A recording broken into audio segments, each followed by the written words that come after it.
നമ്മൾ sanitary napkin വാങ്ങിക്കുമ്പോൾ, അതായത് പാഡ് വാങ്ങിക്കുമ്പോൾ ഹെൽത്ത് വൈസ് എന്തൊക്കെ കാര്യങ്ങൾ ശ്രദ്ധിക്കണം എന്ന കാര്യങ്ങൾ ഉൾപ്പെടുത്തിയിട്ടുള്ളൊരു വീഡിയോ ആണിത്. പ്ലസ് ആളുകൾ ഇടയ്ക്കിടയ്ക്ക് ചോദിക്കുന്ന കുറച്ച് സംശയങ്ങളുടെ ഉത്തരങ്ങളും ആഡ് ചെയ്തിട്ടുണ്ട്. അപ്പോൾ നമ്മൾ നേരിട്ട് ടോപ്പിക്കിലേക്ക് കടക്കുകയാണ്. ഒന്നാമത്തെ കാര്യം, പാഡ് വാങ്ങിക്കുമ്പോൾ ആദ്യം നിങ്ങൾ ശ്രദ്ധിക്കേണ്ടത് നോൺ സെൻറ്റഡ് ആയിട്ടുള്ള കോട്ടൺ പാഡുകൾ വാങ്ങിക്കുക എന്നുള്ളതാണ്. നോൺ സെൻറ്റഡ് എന്ന് പറഞ്ഞാൽ കൃത്രിമമായിട്ടുള്ള ഫ്രാഗ്രൻസ് ആഡ് ചെയ്യാത്ത കോട്ടൺ ടോപ്പ് ഷീറ്റുള്ള പാഡുകൾ. എന്തിനാണ് ഇങ്ങനെ ചൂസ് ചെയ്യുന്നത്? ഇങ്ങനെ നമ്മൾ ചൂസ് ചെയ്യുന്നതോടുകൂടി അലർജിക്ക് റാഷസിനുള്ള സാധ്യത അവിടെ കുറയ്ക്കുകയാണ് ചെയ്യുന്നത്. ഈ കോട്ടൺ ടോപ്പ് ഷീറ്റ്, അതായത് നമ്മുടെ പാഡിൻ്റെ ഏറ്റവും അടിയിൽ പ്ലാസ്റ്റിക് ആയിരിക്കും മിക്കവാറും, കാരണം ലീക്കേജ് പ്രിവെൻറ്റ് ചെയ്യാൻ വേണ്ടിയിട്ട്. ഏറ്റവും മുകളിൽ, അതായത് നമ്മുടെ ബോഡിയായിട്ട് കോൺടാക്ട് വരുന്ന ഭാഗത്ത് കോട്ടൺ ടോപ്പ് ഷീറ്റ് ആകുമ്പോഴുള്ള മെച്ചം എന്താണെന്ന് വെച്ചാൽ അത് ബ്രീത്തബിൾ ആണ്. ഹീറ്റും അതായത് ചൂടും മോയ്സ്ചറും ട്രാപ്പ് ചെയ്തിട്ട് അവിടെ റാഷസ് ഉണ്ടാകാനുള്ള സാധ്യത കുറയ്ക്കുന്നത് കോട്ടൺ ആണ്.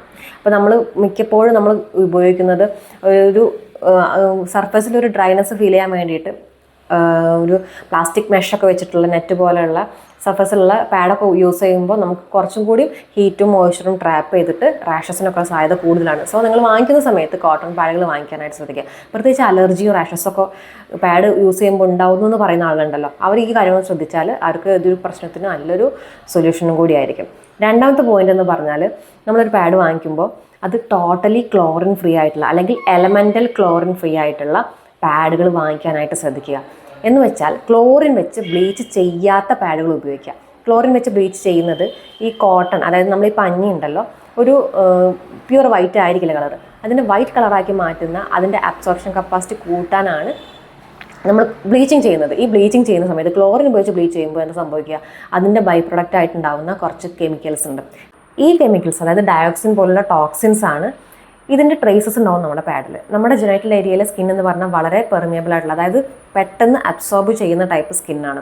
അപ്പോൾ ഈ കെമിക്കൽസൊക്കെ, അതായത് ടോക്സിൻസൊക്കെ നമ്മൾ ബോഡിയിലേക്ക് അബ്സോർബ് ചെയ്യും, അവിടെ അക്യുമുലേറ്റ് ചെയ്തിട്ട് ഫ്യൂച്ചറിൽ ഒരുപാട് ആരോഗ്യ പ്രശ്നങ്ങൾ നമുക്കുണ്ടാവാം.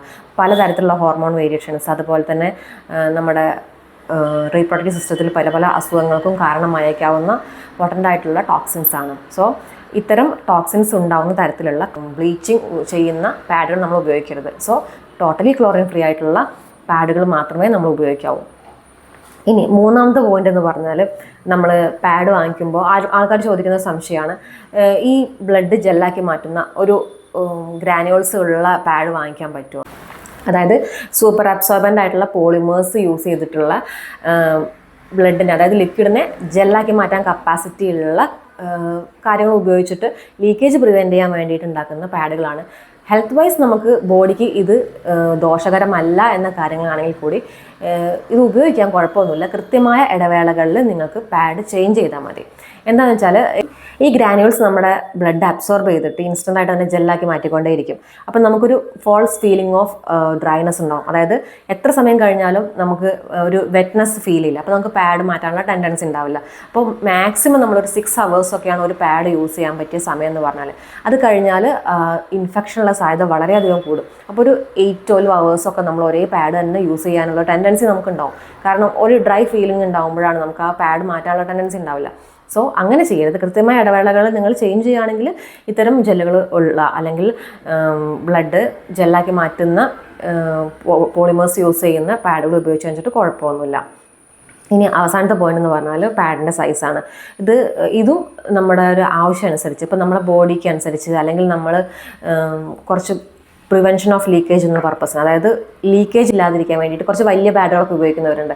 അതൊക്കെ ഓക്കെയാണ്. പക്ഷേ അതിലുപരിയായിട്ട് വലിയ പാഡ് ഉപയോഗിച്ച് കഴിഞ്ഞാൽ കുറേ സമയത്തേക്ക് പാഡ് മാറ്റണ്ട എന്ന കാര്യം കൊണ്ട് വലിയ പാഡ് ഉപയോഗിക്കുന്നവരുണ്ട്. ചിലർ പറയാറുണ്ട്, ഒരു 3-ാമത്തെ 4-ാമത്തെ ദിവസമൊക്കെ ആകുമ്പോഴേക്കും ഒരു പാഡ് ഉപയോഗിച്ച് കഴിഞ്ഞാൽ 24 hours കഴിഞ്ഞിട്ടാണ് പാഡ് മാറ്റുക. അതൊക്കെ വളരെ അൺഹെൽത്തി ആയിട്ടുള്ള കാര്യങ്ങളാണ്. കാരണം 6 മണിക്കൂറിൽ കൂടുതൽ പാഡ് ഉപയോഗിക്കുന്നത് വളരെ ഒരു റിസ്ക് ആയിട്ടുള്ളൊരു കാര്യമാണ്. എന്താണെന്ന് വെച്ചാൽ നമ്മൾ ബോഡിയിൽ നിന്ന് ലീവ് ചെയ്യുന്നതോടുകൂടി ബ്ലഡ് എയറുമായിട്ട് കോൺടാക്ട് വരും. ഈ കോൺടാക്ട് ചെയ്യുന്ന സമയത്ത് തന്നെ അതിൽ ബാക്ടീരിയയും ഫംഗസും വരാനായിട്ട് തുടങ്ങും.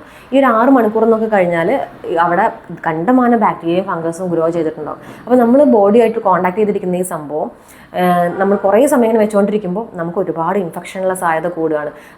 പ്രത്യേകിച്ച് ഈസ്റ്റ് ഇൻഫെക്ഷനൊക്കെ വളരെ കോമൺ ആയിട്ട് നമ്മൾ കാണുന്നുണ്ട് ആളുകളിൽ. അതുകൊണ്ട് തന്നെ നമ്മൾ ഒരുപാട് സമയം പാഡ് ഉപയോഗിക്കുന്നത് ഒഴിവാക്കണം. ഈ ലൂക്കോറിയയുടെ പ്രശ്നമൊക്കെ ഉള്ള അവരോട് ഹൈജീനിൻ്റെ കാര്യങ്ങളൊക്കെ പറയുന്ന സമയത്ത് അവർ പറയുന്നത്, ഞാൻ വളരെ ഹൈജീനിക്കാണ്, ഞാൻ അണ്ടർ ഗാർമെൻറ്റ്സ് വളരെ വാഷ് ചെയ്തിട്ട് യൂസ് ചെയ്യുന്നൊക്കെ പറയും. പക്ഷേ പാഡിൻ്റെ കാര്യം പറയുമ്പോൾ ഒരു പാഡ് 12 മണിക്കൂറിലൊക്കെ അധികം യൂസ് ചെയ്യുന്ന, അല്ലെങ്കിൽ 24 മണിക്കൂറൊക്കെ യൂസ് ചെയ്യുന്നവരൊക്കെ ഉണ്ട്. അതൊക്കെ നമ്മളെ ഇത്തരം അസുഖങ്ങളെ കൂട്ടുന്ന കാര്യങ്ങളാണ്. സോ നിങ്ങൾ പാഡ് ചേഞ്ച് ചെയ്യുന്ന സമയം കൂടി നോക്കുക. എത്ര വലിയ പാഡാണെങ്കിലും ബ്ലീഡിങ് ഇല്ലെങ്കിലും ഉണ്ടെങ്കിലും, ഇപ്പോൾ നമുക്ക് പാഡ് വെറ്റായിട്ടുണ്ടെങ്കിലും ഇല്ലെങ്കിലും കൃത്യമായ ഇടവേളകളിൽ നമ്മൾ പാഡ് ചേഞ്ച് ചെയ്യണം. അത് ഇമ്പോർട്ടൻ്റ് ആയിട്ടുള്ള കാര്യമാണ്. അപ്പോൾ നമ്മൾ അതിനനുസരിച്ചുള്ള പാഡ് വാങ്ങിച്ചാൽ മതി. ഒരുപാട് സമയം അബ്സോർബ് ചെയ്യാൻ പറ്റും എന്നുള്ളത് കൊണ്ട് മാത്രം വലിയ പാഡുകൾ വാങ്ങിക്കേണ്ട. ഇനി അടുത്ത തവണ പാഡ് വാങ്ങിക്കുന്ന സമയത്ത് ഇത്തരം കാര്യങ്ങൾ നോക്കി വാങ്ങിക്കുക. ഈ ക്രൈറ്റീരിയസ് ഒക്കെ സാറ്റിസ്ഫൈ ചെയ്യുന്ന കുറച്ച് പാഡുകൾ ഞാൻ ഡിസ്ക്രിപ്ഷൻ ബോക്സിൽ ലിങ്ക് കൊടുത്തിട്ടുണ്ട്, നിങ്ങളൊന്ന് ചെക്ക് ചെയ്തോളൂ. എന്തെങ്കിലും സംശയങ്ങളുണ്ടെങ്കിൽ നിങ്ങൾക്ക് ചോദിക്കാം, ഞാൻ മാക്സിമം മറുപടി തരാനായിട്ട് ശ്രമിക്കാം. Thank you.